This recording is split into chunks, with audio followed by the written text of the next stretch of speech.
Hi, thank you for watching Digging to China. I'm Dong Sheng. If you have not done so already, please subscribe to my channel. Thank you very much. During the 2023 Trilateral International Forum among China, Japan, and South Korea, Wang Yi, a member of the Political Bureau of the Chinese Communist Party and the director of the Office of the Central Commission for Foreign Affairs, delivered a statement on July 4th. The statement struck a chord with Chinese netizens, leaving them feeling empowered and relieved. On the next day, Wang Yi's remarks have taken the top spot on popular social media platforms in China, generating significant attention and discussion. What was Wang Yi's statement? He criticized Japan and South Korea for their pro-American and pro-Western stance. He delivered a witty remark that resonated with many. He said, "No matter how you dye your hair blonde or reshape your nose, you cannot become Westerners. Embrace being East Asian and come back to be friends with me." This statement quickly gained popularity on Chinese social media, receiving enthusiastic applause. It serves as a reminder to Japan and South Korea that forcibly trying to become Westerner is futile. They should accept their East Asian identity, just as Wang Yi does. The focus has shifted from the event itself and Wang Yi's participation. Chinese netizens are no longer concerned. They applaud enthusiastically and find solace in Wang Yi's statement. Here are my takeaways. In the first place, Wang Yi's statement was notably sharp and cutting. However, from another standpoint, it can also be seen as empowering and cathartic. For those harboring strong resentment towards Japanese or Korean individuals, this statement may have provided a sense of relief, considering the long-standing tensions between China and South Korea, as well as the deteriorating relationship between China and Japan. It comes as no surprise that Wang Yi's biting criticism garnered enthusiastic applause within China. Such a reaction was entirely predictable. Furthermore, what type of conference was this? It was a restorative contact meeting aimed at reviving the trilateral dialogue among China, Japan, and South Korea, which had been on hold for 3 years. It served as a precursor to the Trilateral Summit involving these three leaders of the three countries, with the objective of alleviating the long-standing tensions among them. This was the purpose of the conference and the reason for Wang Yi's participation. However, Wang Yi's use of extreme and vulgar insults in his attack on both Japan and South Korea is unlikely to foster improved trilateral relations. In fact, it is more likely to damage the relationships between China, South Korea, and the Chinese Communist Party. Wang Yi became overly absorbed in his tirade, forgetting his mission and the conference's purpose, ultimately achieving the opposite effect. Thirdly, both China and South Korea have a strong presence of nationalism in their societies. South Korea has long exhibited this characteristic, while under Xi Jinping's leadership, China has relied on fueling nationalist sentiments, particularly among the Little Pink nationalist community over the past decade. This has been done to control social emotions, instill a sense of insecurity, and create a daunting atmosphere for public opinion to support Xi's authoritarian rule and lifelong tenure.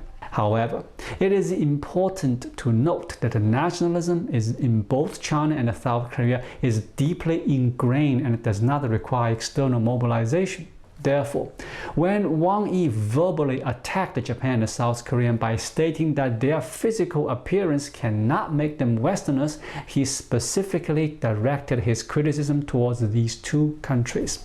I believe many people, particularly Chinese internet users, can sense there are further implications to this statement. What are these implications? To be frank, the topic of cosmetic surgery and makeup is both a point of pride and a vulnerability for South Korea. It has become a subject of international jest, and the South Koreans are sensitive to mockery regarding their plastic surgery culture. This understanding is unspoken but acknowledged. When engaging with South Koreans, it is best to address this matter positively. Specific discussions on marking of South Koreans' plastic surgery choices would undoubtedly provoke strong and intense dissatisfaction among them. As China's top diplomat, is Wang Yi unaware of this sentiment among South Koreans? Of course he is aware. He deliberately targets the most sensitive area to cause the most pain. Thus, apart from the official interpretation criticizing Japan and South Korea for their pro-American and pro-Western inclinations, I feel that Chinese official media might be somewhat detached from reality. In reality, this statement deeply wounds the pride of South Koreans, and they will certainly seek retaliation. Their retaliation will not be limited to this statement alone. They will likely find other opportunities or matters to respond, such as the THAAD system. They may expedite its deployment and even increase the number of THAAD units.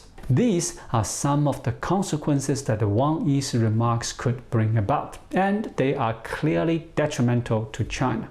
If China had no intention of reconciling with Japan and South Korea from the beginning, and if Wang Yi's purpose in attending this conference was to cause disruption, then his statement is not problematic.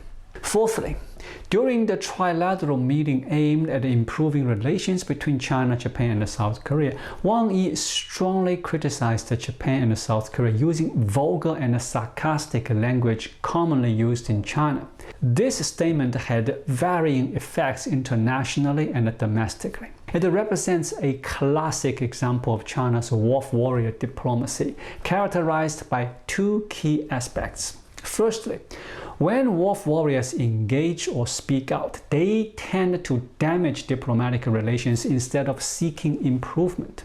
Rather than creating a favorable external environment for China's peaceful development, they undermine international relations and tarnish China's global image. Secondly, when wolf warriors act or speak, they receive enthusiastic applause domestically. This can be observed in Wang Yi's statement, which has become a focal point of praise and excitement on Chinese social media. Wolf warrior diplomacy aims to create trouble abroad while pleasing the domestic audience. It represents a diplomatic approach focused on damaging international relations. Perhaps the Ministry of Foreign Affairs should be renamed the Ministry of Struggle or Ministry of Wolf Warrior. However, it is worth noting that this is Xi Jinping's diplomatic approach, representing the Chinese Communist Party's stance. If the party intends for the Ministry of Foreign Affairs to be a source of damage, it is within their prerogative, albeit with consequences. Wang Yi's actions provide insights into the essence of wolf warrior diplomacy and shed light on Xi Jinping's diplomatic ideology. Thank you for watching. Please leave a comment and subscribe to my channel. Just click the subscribe button right here. I'll see you again shortly. Until then, be well.